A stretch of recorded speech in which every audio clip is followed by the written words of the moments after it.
Donc, dans cette vidéo, nous allons utiliser les définitions vues en cours sur les puissances pour arriver à calculer toutes ces puissances ici.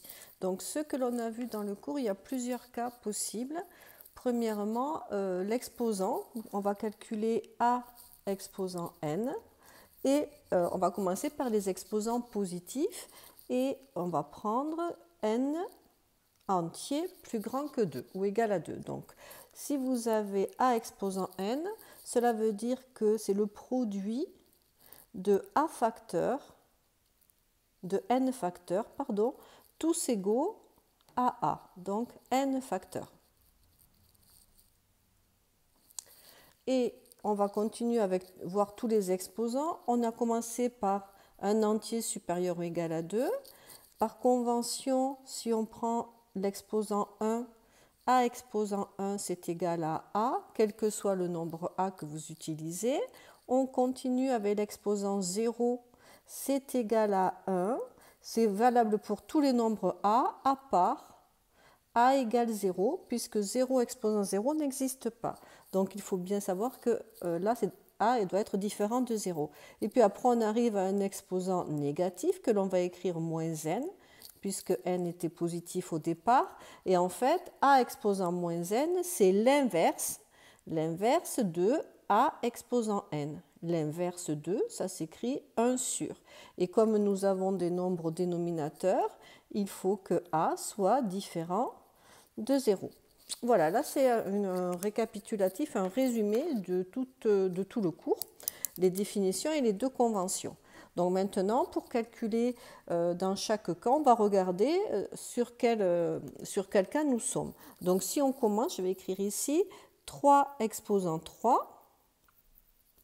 Nous sommes dans le cas où l'exposant est positif et plus grand que 2, donc nous sommes dans ce cas-là. Ça veut dire qu'on a un produit qui fait 3 fois 3 fois 3. Le 3 étant la base ici que l'on retrouve ici. Et donc si on calcule, 3 fois 3 ça fait 9 et 9 fois 3 ça fait 27 pour le premier.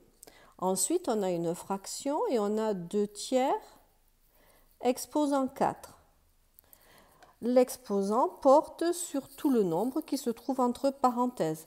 Donc en fait, on est toujours dans le même cas et donc on a un produit de 4 facteurs égaux à 2 tiers, ce qui vous donne 2 tiers fois 2 tiers fois 2 tiers fois 2 tiers. Pour multiplier des fractions, on multiplie les numérateurs entre eux. 2 fois 2, 4, fois 2, 8, fois 2, 16. Et on multiplie les dénominateurs entre eux. 3 fois 3, là, ça fait 9. 3 fois 3, ça fait 9. Et 9 fois 9, 81. Voici la deuxième. Le deuxième calcul. Le troisième calcul, on a moins 2 exposant 5. Donc, on est dans le cas où l'exposant porte sur le nombre qui se trouve entre parenthèses, ce qui veut dire qu'on a un produit de 5 facteurs égaux à moins 2. Donc, ça vous donne moins 2 fois moins 2 fois moins 2 fois moins 2 fois moins 2. 2 fois 2, 4, 4 fois 2, 8, fois 2, 16, fois 2, 32. Et on regarde l'exposant, nous avons un nombre impair de facteurs négatifs, donc l'exposant, le signe est négatif. On continue avec moins 3 exposant 4. Attention, ici, donc si on regarde, pour moins 2 exposant 5, l'exposant porté sur le nombre moins 2 qui est entre parenthèses. Ici, il n'y a plus de parenthèses. L'exposant, la puissance est prioritaire, donc en fait le 4 y porte sur le nombre 3 uniquement. Et ensuite on affecte le résultat du signe négatif que je vais marquer tout de suite. Et 3 exposant 4, c'est un produit de 4 facteurs égaux à 3.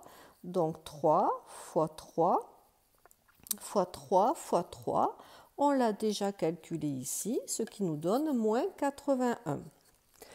On va continuer, on va changer de cas. Donc on a 258 exposant 1, on est dans ce cas ici, et A exposant 1 est égal à A, donc ce qui donne 258. Je vais continuer plus haut ici. On a maintenant 48 exposant 0. On est dans ce cas de figure. A vaut 48, donc le résultat est égal à 1. On va attaquer maintenant les exposants négatifs. Donc si on a 3 exposant moins 2, c'est l'inverse de 3 au carré. Et l'inverse de 3 au carré, on l'écrit 1 sur 3 au carré. On peut calculer maintenant 3 au carré, c'est 3 fois 3, ce qui nous donne 1 neuvième. 1 neuvième n'est pas un nombre décimal, c'est un nombre rationnel, donc on va laisser cette écriture-là. On continue avec moins 2 exposant moins 5. Donc, moins 2 exposant moins 5, c'est l'inverse de moins 2 exposant 5, ce que l'on écrit 1 sur moins 2 exposant 5. Moins 2 exposant 5, on l'a calculé ici, donc on peut marquer directement 1 sur moins 32, que l'on peut écrire moins 1 sur 32. C'est un nombre décimal, mais on peut aussi laisser son écriture fractionnaire. Et le dernier, 5 exposant moins 3, c'est l'inverse 1 sur de 5 exposant 3, ce qui nous donne 1 sur 5 fois 5 fois 5. 5 fois 5, 25, fois 5, 125. Et cela nous donne 1 sur 125. Là aussi, c'est un nombre décimal, mais on peut laisser l'écriture fractionnaire. Donc en fait, à retenir, quand vous avez le moins sur l'exposant, cela revient à utiliser le mot inverse. Et le mot inverse, ça se décline en écrivant 1 sur le nombre voulu. Voilà, cette vidéo est terminée.